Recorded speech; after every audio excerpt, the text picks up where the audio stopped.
노태우 전 대통령의 장례가 국가장으로 치러집니다. 정부는 이번 장례를 국가장으로 하여 국민들과 함께 고인의 업적을 기리고 예우의 만전을 기하겠습니다. 5.18 단체와 광주 시민사회는 강한 유감을 표했습니다. 설레란 것은 무시를 못하지 않습니까? 앞으로 전두환이는 또 그럴 거 아닙니까? 예, 최근 문재인 대통령의 발걸음이 바빴습니다. 마지막 시정연설 있었고요. 이재명 후보의 회동 있었고 오늘은 G20 정상회의 참석을 위한 순방길에 오릅니다. 또 어제는 노태우 전 대통령의 장례를 어떻게 치를 것인가 큰 결정도 있었는데요. 각종 현안에 대한 입장 청와대 이철희 정무수석과 함께 짚어보죠. 이철희 수석님 안녕하세요. 네, 안녕하세요. 예, 요즘 굉장히 바쁘십니다. 어제는 네. 노태우 전 대통령 빈소에도 직접 다녀오셨어요. 네. 예, 문재인 대통령은 이제 조문을 가지 않으시는 쪽으로 결정을 하신 거죠? 네. 예, 그럼 어떻게 결정이 난 겁니까? 뭐 그런 결정이 어려운 결정은 아니고요. 이번에 국가장으로 치르는 것에 대해서 아직 그 마음으로 용서하지 않는 분들의 불편함이라고 그럴까요? 또 그런 결정이 부적절하다고 보시는 분들의 지적에 대해서는 저는 충분히 공감합니다. 그럴 수 있다고 보고요. 저도 개인적으로는 그런 생각을 할 수 있다 가진 사람 중에 하나인데. 이철희 수석님도 수석을 떠나 자연인으로서 개인으로서는 국가장까지 안 갔으면 좋겠다는 쪽 의사세요? 그건 뭐 제 개인적인 의사니까. 예. 네, 대통령이라는 자리가 다양한 의견들을 포괄적으로 검토해서 종합적으로 판단하는 자리라 그런 결정을 하신 거고요. 방송 전에 어떤 인터뷰 보니까 전두환 전 대통령을 언급하시는 분들도 있던데 저희는 완전히 다른 케이스라고 봅니다. 전두환 전 대통령의 경우에는 뭐 국가장이나 심지어 국립묘지 안장이나 이런 건 일고의 가치도 없다고 생각하고요. 이번 경우는 조금 다르고 본인이 또 용서를 구한다는 유언도 남겼고 유족들이 그동안 사과 5.18도 찾아서 사과하는 모습도 보였기 때문에 저는 완전히 다른 경우라고 판단을 하고요. 또 하나 저희들이 국가장을 한다고 해서 이번에 대한 역사적 또는 국민적 평가가 끝났다. 그렇게 하는 거는 저희는 평가하는 차원에서 이렇게 결정을 한 건 아니고요. 좀 다르게 봐주시면 좋겠습니다. 평가의 차원 아니고 네. 또 전두환 씨의 경우는 일고의 가치도 없다. 그러니까 국가장 이런 게 치러질 가능성은 전혀 없다는 지금 그 말씀. 그러니까 그 경우와는 다른 케이스로 이번은 봤다는 말씀이시고 그런 말씀이신데 근데 이제 5.18 단체나 또 뭐 정의당 심상정 후보 같은 경우에는 반대다. 이 국가장까지 꼭 갔어야 했는가? 특히 가족들이 이제 가족장 검소하게 치르는 것을 유언으로 한 상황에서 굳이 국가장까지 갈 이유가 있는가? 이제 이런 의견들을 내시는데요. 그건 어떻게 생각하세요?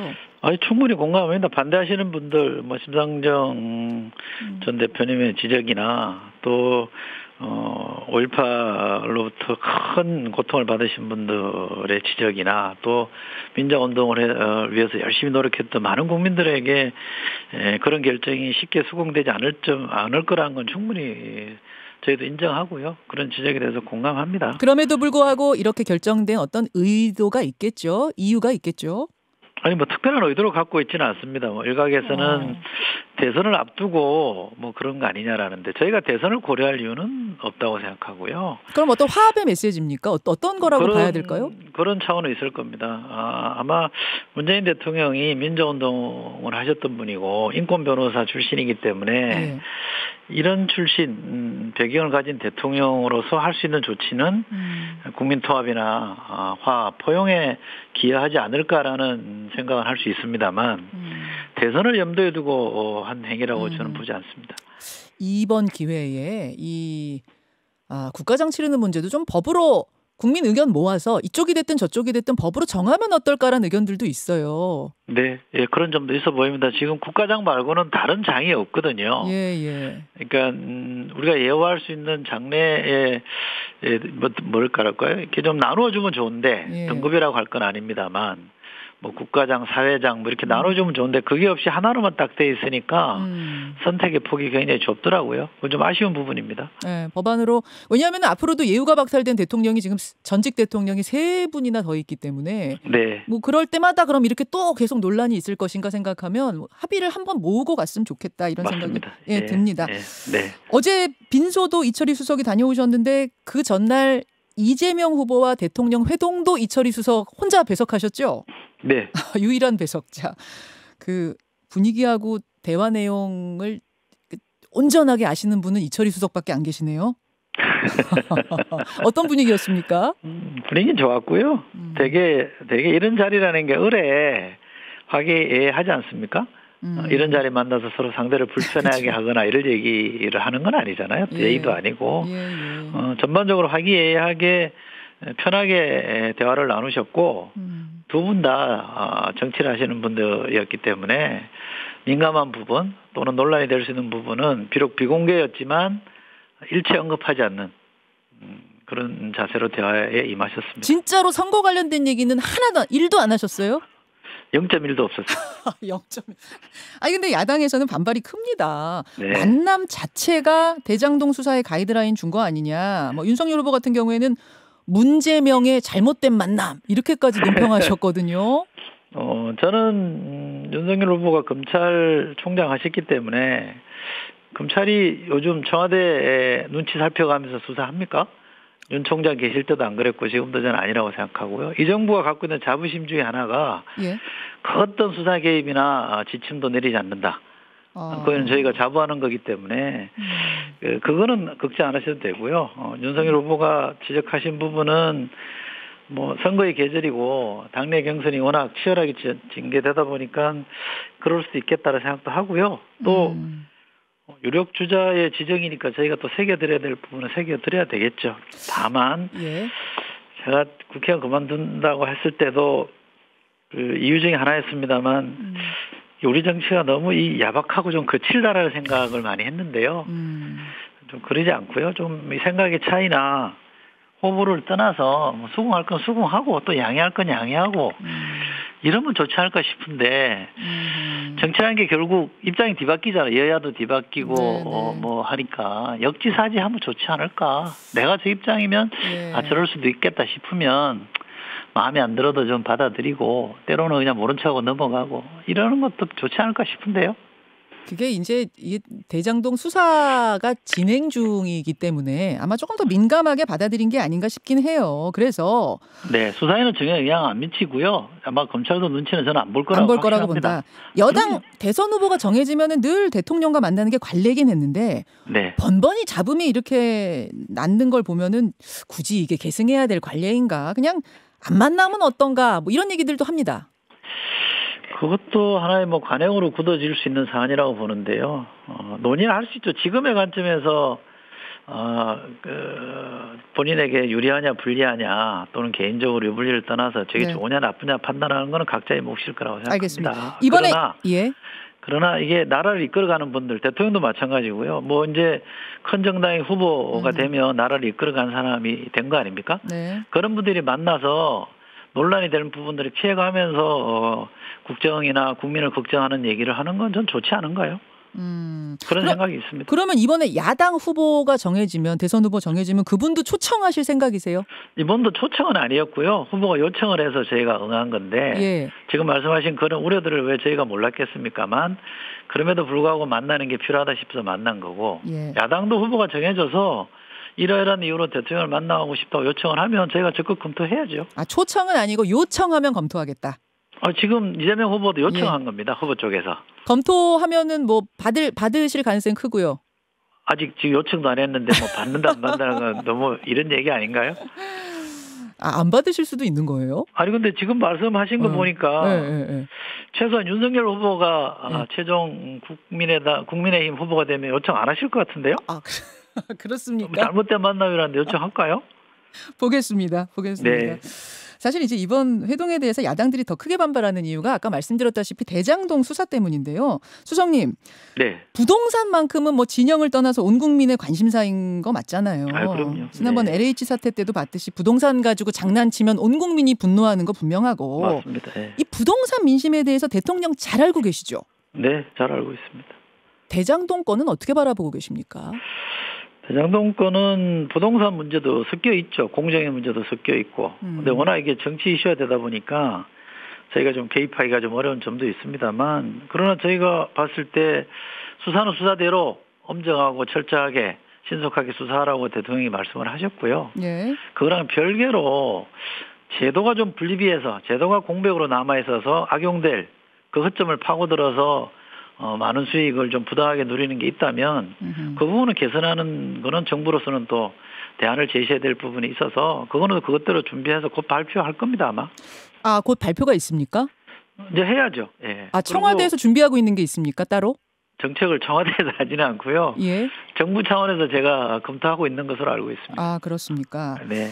그 압수수색이라든지 구속영장이 기각되는 모습이라든지 보면서 사실 국민들이 검찰 수사를 온전히 신뢰하지 못하고 있는 게 있습니다. 네. 이건 어떻게 생각하세요?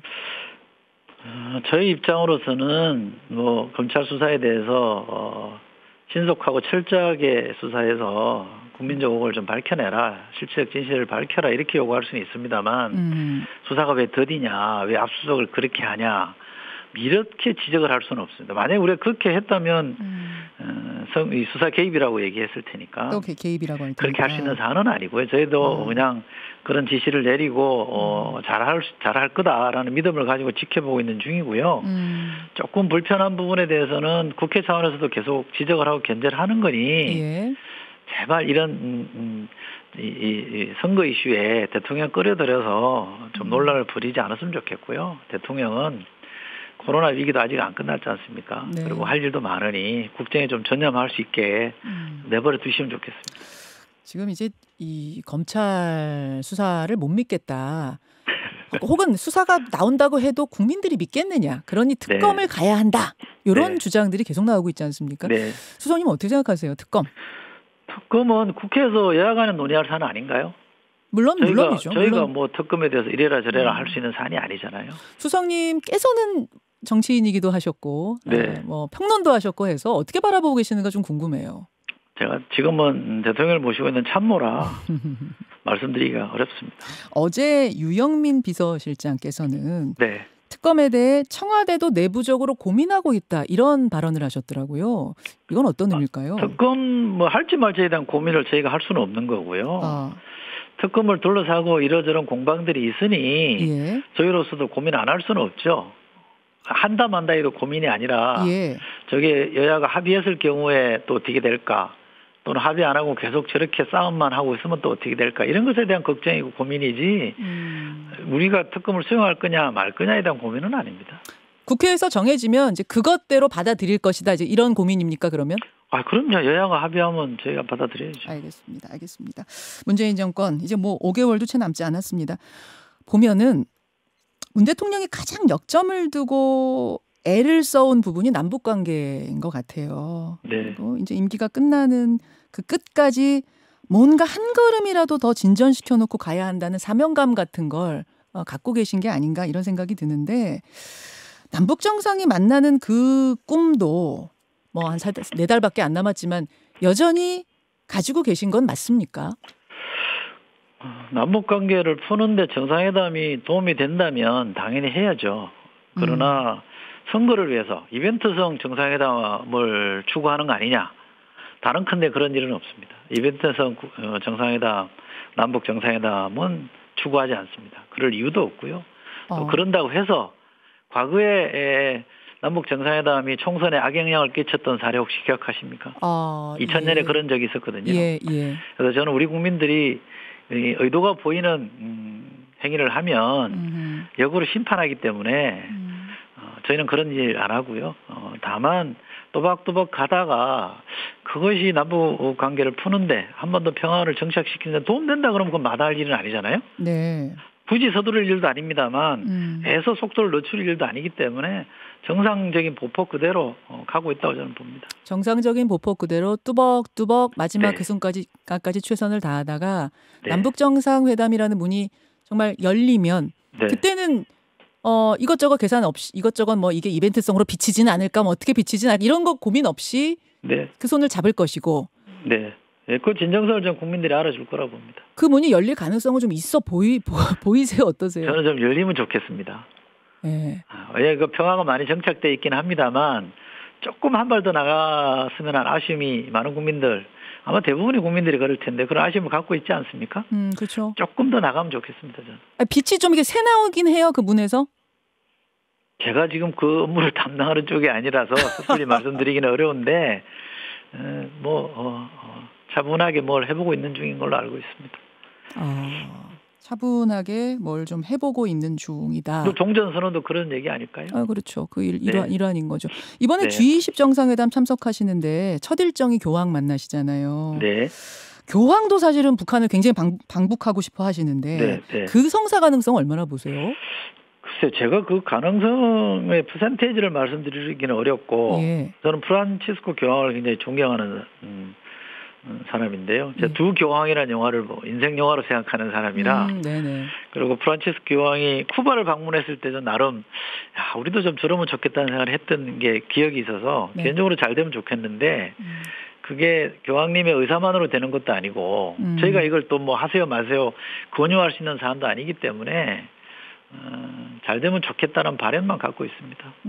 가능성은 좀 있습니까? 왜냐하면 교황이 먼저 또 그 길을 뚫어놓으시면은 그게 또 좋은 쪽으로 연결이 될 수도 있어서요. 그렇죠. 그렇죠. 네. 네. 네. 그런 소망을 갖고 있습니다. 알겠습니다. 여기까지 오늘 말씀드려야겠네요.